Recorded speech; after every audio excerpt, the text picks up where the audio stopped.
Welcome back to, well, you've seen additional episodes. However, for us, it's been a couple weeks. Another episode of Blam Blam Truckers. I am Buse. That is Beas, one way or the other, depending upon where Riverside puts us. And today, we are going to talk about Nelson Peltz, the genius investor from Disney. Well, not from Disney. He bought some Disney. And you know what? I won't give it away. Please, you take it. Oh, I'll give it away. Nelson Peltz invested in Disney when the stock was low earlier this year. Disney stock dropped below 80 first time in I don't even know how long. And Nelson Peltz started buying it up. And he ended up buying about $4 billion worth of stock, all said and done. Him and his company, Trian Investments, or whatever, Trian something. And then they made a bid for 2 seats on the board of Disney. And this is what his company does. They go ahead and they take over other companies from the inside, hopefully in a friendly fashion by buying stock and becoming part of the company.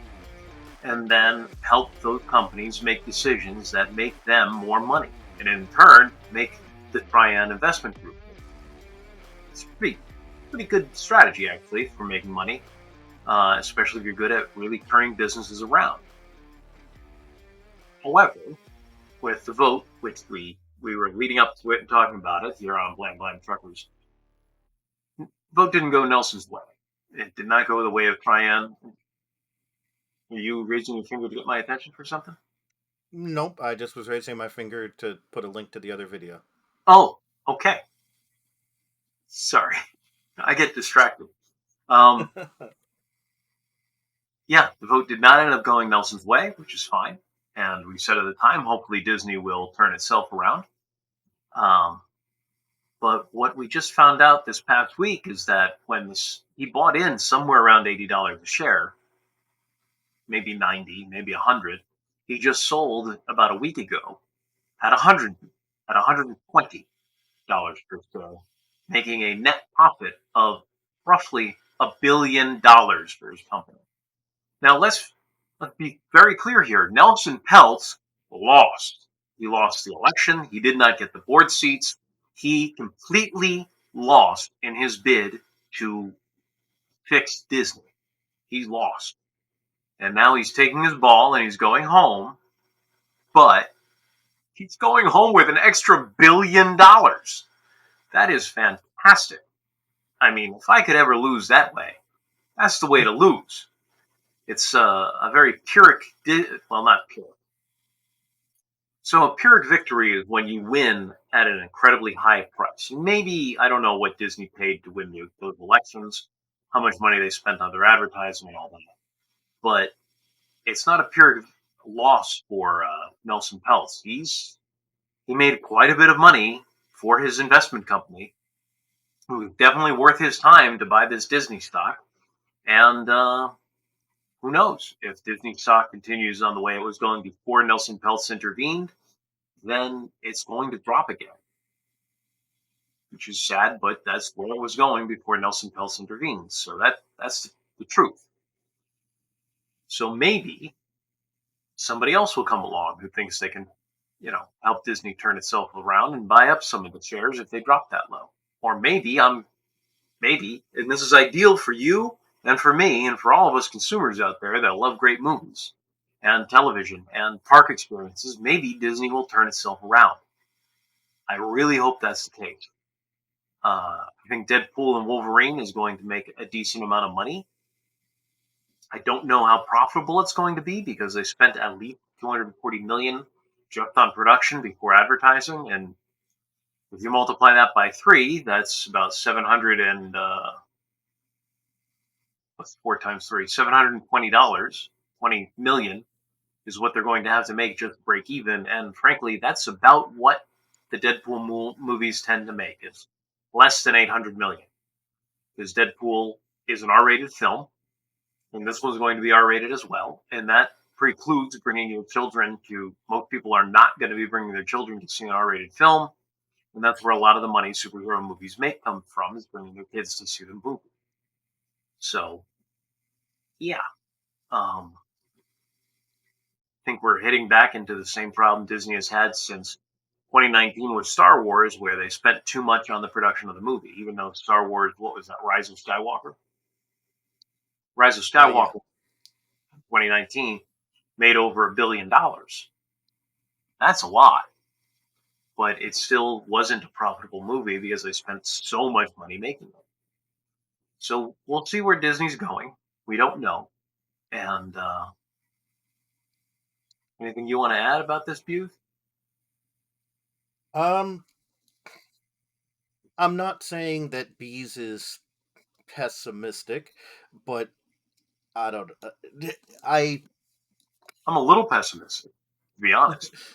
Um, I I think that I know it's a rated R movie, but I think that Deadpool and Wolverine has a very good chance of turning around some of the box office stuff. One of the things is because it is technically an MCU movie, and the bringing back of Hugh Jackman for it, I I think that that's going to add quite a few people who wouldn't otherwise go to see it. they've And put out two previews, and I really like the second preview. That actually made me mhm, much more interested in the movie.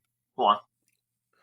uh, but and also let's just be honest, the banter between like even off character, uh, just the banter between Ryan Reynolds and Hugh Jackman is almost enough to make me want to go see the movie. I'd want to go see it even if it was just the two of them riffing off of each other for 2 hours. To be bluntly Hmm. honest, uh, but yeah, I'm hopeful, and I know that there are some people out there, perhaps you're even watching this video, who also think I that hope so.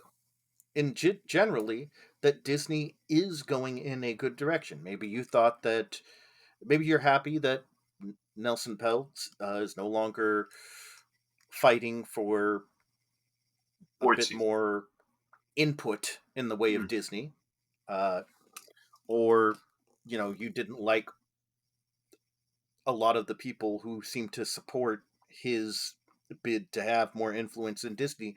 And again, that's perfectly fine. Disney is a business though. So you if you like the way things are going, then all of you out there who like this sort of stuff need to put your money Where your mouth is. where their wallet is, Yeah. because it's a company. Companies are there to make money.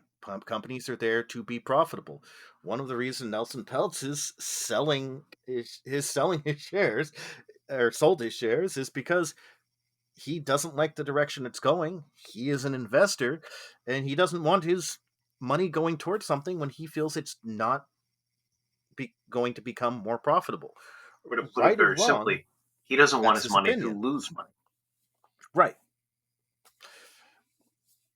And he Rich made people one. like getting richer. Poor people like getting richer.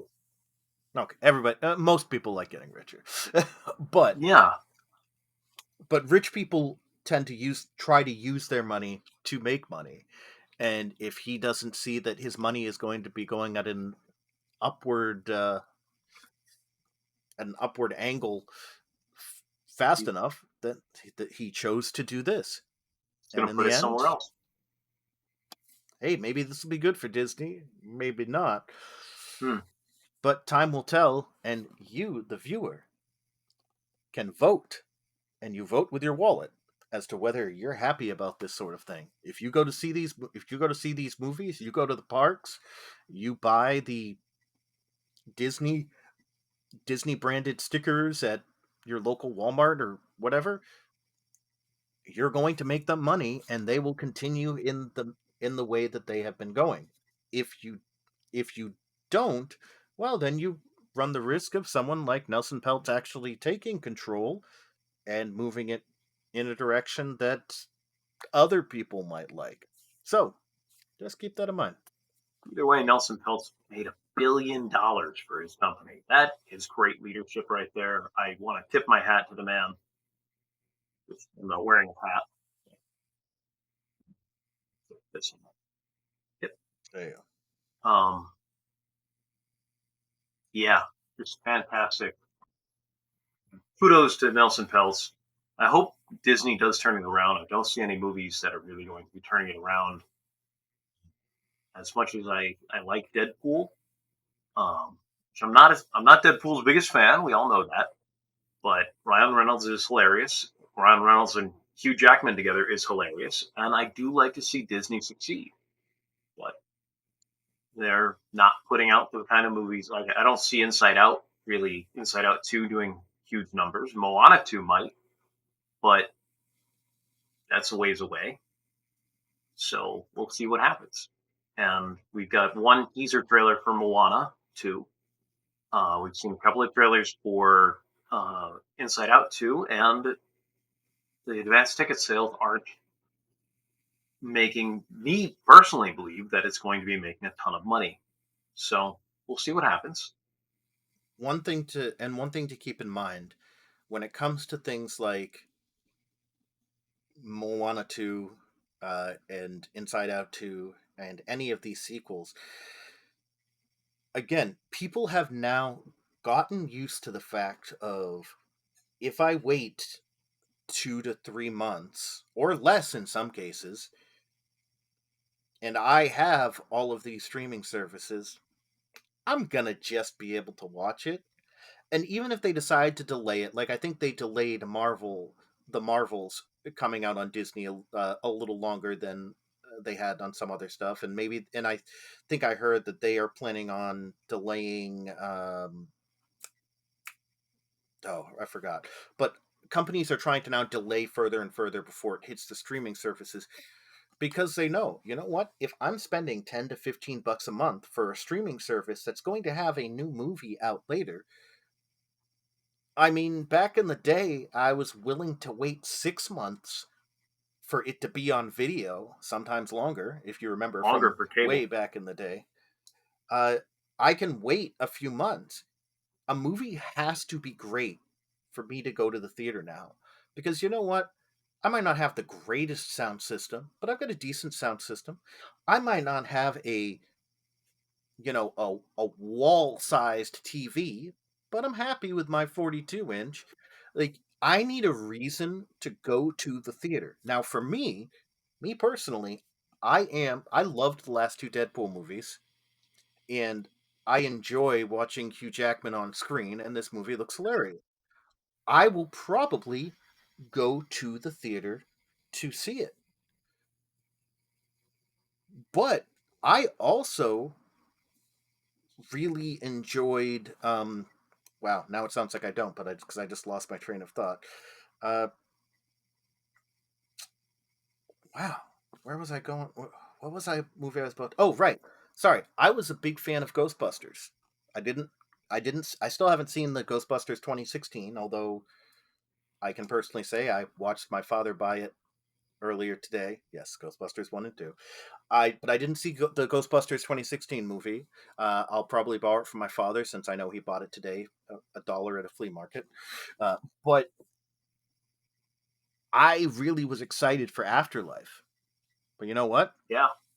I didn't go to the theater to see Afterlife. I seriously thought about it.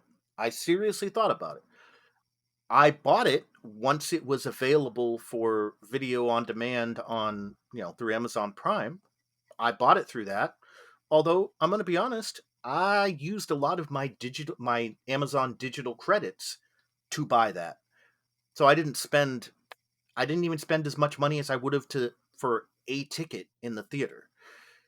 And that is what these companies are fighting against today, Hmm. because your movie has to be good enough for me to leave the comfort of my own home, where I'm going to pay overpriced amounts of money, more than normal because of inflation, more than it has been ever in the past because of inflation, for food.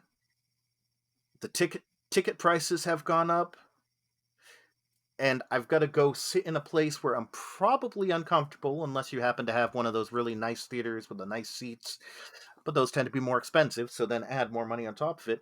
You have to make it worth it for me to go. Not just with artificial scarcity either. That's And the I'm toll weird. me. Oh, good.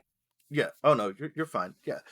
And I know I'm weird because hey, one of my a movie that I went to see in the theater that did not do well, and I still would have recommended to other people to go see it. Ministry of Ungentlemanly Warfare. I thought that was a fantastic movie. I thought it, my personal opinion, deserved to be seen in theaters, but I know it did not really make much. And that's fine because you know what? I'm just one viewer and my opinions don't match that of everyone else. That's great, but it's something to be considered. You have to get our butts out of our houses if you want to make these the stuff, and you're trying to delay it more and more from being seen on streaming because you don't want us to stay in our houses. But the problem is, if we still do, the movie companies have lost. So I We'll get will more into this in a later video or an earlier get off video, my depending on soapbox how the there. release thing goes. But I think it's time to call it. I don't have much more to say. Um, Fair enough. Again, Nelson's Peltz, genius move. Disney, we wish you all the luck in the world. And we hope Inside Out 2 and Moana 2 are huge successes, as well as Deadpool and Wolverine. And that it starts turning things around so people want to start coming back to the parks and you guys make huge amounts of money. But I think there's some fundamental changes you guys haven't addressed yet that you're going to need to. But that's a topic for another video. And we do wish you all the. You have your Wolverine with you or no? I, I have no idea where my Wolverine toys are. I haven't found them in years. All right. All you truckers out there, keep on trucking.